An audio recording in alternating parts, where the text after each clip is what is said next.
I love technology. What is Airplay? Airplay was launched by Apple in 2010 to replace its former streaming protocol, AirTunes. Airplay can be accessed from any device, including the Airport Express and third-party audio equipment. To access Airplay from any iOS device running iOS 7 or later, you access it through the control panel by swiping up, then selecting your Airplay device. Airplay allows you to play videos in the background while using other apps on your phone, enabling enhanced multitasking. Another feature of Airplay is mirroring.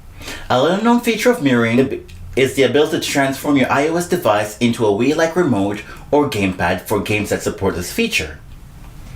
Up next is OS X.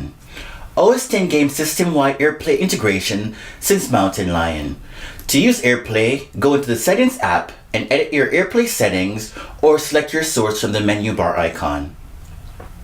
Airplay in OS X allows you to mirror your desktop to a television set via the Apple TV or turn any television set into a second display. Windows users need not worry as iTunes supports Airplay in both platforms, but you'll need an Apple TV to stream video. However, on a quick note, iTunes is the only way to stream music to multiple speakers simultaneously. Next up is Apple's so-called hobby, the Apple TV. The Apple TV is the only device on the market that's able to receive video over Airplay, making it a true Airplay hub.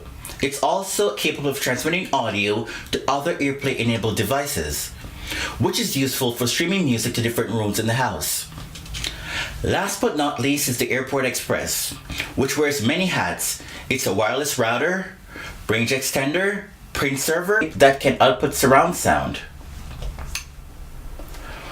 There's tons of third-party options available, so select the best one that suits your needs. That's it for today, folks. Thanks for watching.